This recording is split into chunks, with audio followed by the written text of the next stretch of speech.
Olá, eu sou o Dr. Felipe Kataoka, médico urologista. E hoje eu vou falar sobre um tema que é bastante comum no consultório e que causa muita dúvida: a cirurgia da circuncisão ou postectomia. Vamos tentar esclarecer alguns pontos. Por que fazer, riscos e benefícios, como que afeta a vida sexual, o que esperar da cirurgia. Lembrando, eu vou falar da cirurgia em adultos.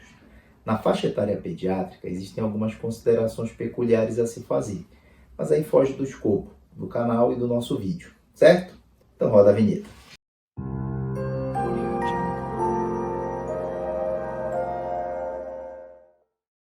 Bom, pessoal, quais são as razões que a gente tem para indicar uma postectomia ou uma cirurgia de circuncisão? Primeiro, condições dermatológicas que afetem o prepúcio, como por exemplo o líquen escleroso, ou uma condição chamada balano postite de repetição, que por sinal é bastante comum e que inclusive merece um vídeo próprio. Se você tiver interesse, deixe um comentário que a gente produz algum conteúdo sobre isso. A parafimose. O que é a parafimose? É quando o indivíduo tem a fimose, que é aquele estreitamento no prepúcio, ele retraiu, mas não consegue voltar à posição original. Isso vai causar inchaço, edema, dor, o que torna mais difícil voltar à posição original e que também acaba sendo uma indicação para cirurgia.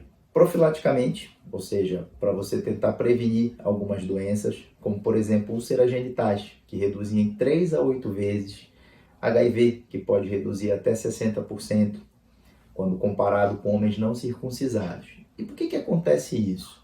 Porque a pele do prepúcio é fina. Então, quando você tira essa pele, você também está reduzindo a superfície, a área que o vírus tem para ficar aderido e para causar infecção.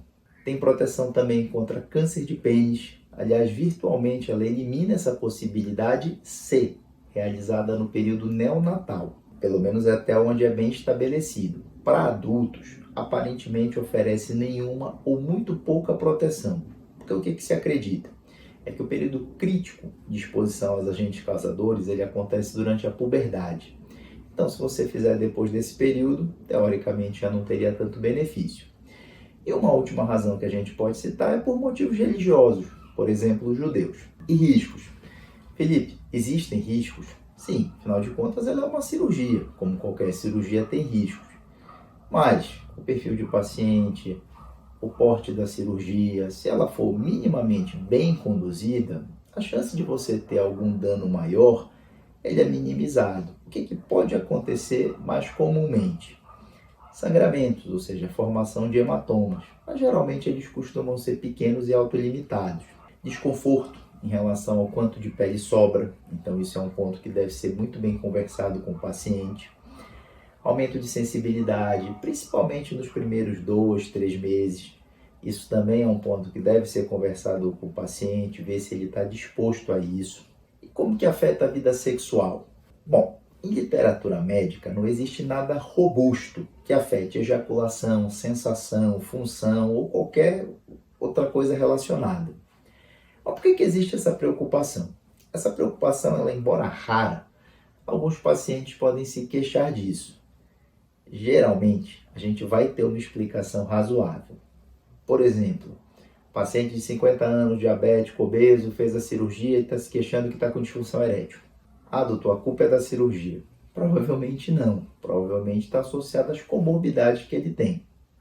Um ponto que vale a pena destacar nesse tópico é que existem algumas terminações nervosas que são específicas para a função sexual, que a gente chama de corpúsculos genitais. Eles estão localizados na ponta da glande. Mas é que tá, a gente não mexe na glande, mas a gente mexe no freio, que é próximo. Isso também faz com que muitos homens pensam que ele é relevante nesse sentido. O doutor vai mexer no freio, vai manipular, isso pode afetar minha função sexual. Mas, de princípio, não. E doutor, o que eu devo esperar da cirurgia? Uma vez que ela foi indicada, eu decidi fazer. Bom, primeira coisa, no mundo ideal, aonde essa cirurgia deve ser feita? Em um hospital ou em uma clínica que tenha sala de cirurgia muito bem equipada. Essa cirurgia deve ser feita com sedação, mas bloqueio local, ou seja, você deve estar dormindo, vai ser feito bloqueio local, não é para você sentir nada, né? Sendo esse bloqueio bem feito. O médico vai fazer a retirada do prepúcio e vai dar uns pontos ao redor, sendo que esses pontos são absorvíveis, ou seja, você não vai precisar tirar depois. Geralmente a gente orienta você manter o curativo por 24 horas, no dia seguinte tirar para fazer a higienização.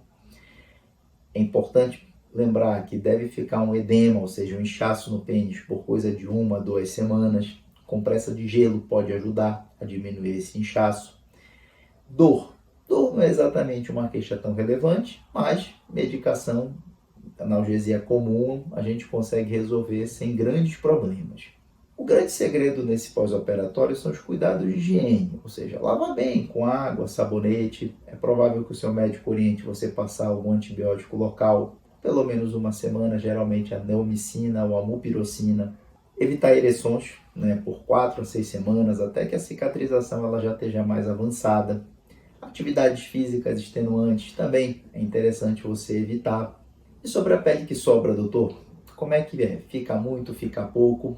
Bom, a verdade é que é o seguinte, provavelmente esse é um tópico que o médico não deve conversar exatamente sobre isso com você. Por quê? Porque isso é uma tecnicalidade.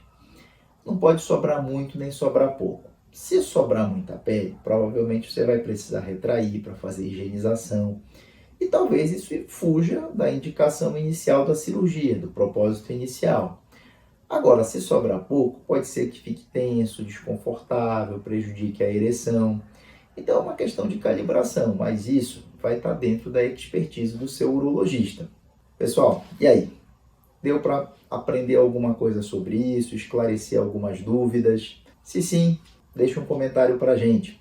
Já sabe, né? Se gostou, se inscreve no canal, dá like, comenta, manda para um amigo, que isso sempre ajuda a gente a produzir mais conteúdos por aqui. Grande abraço!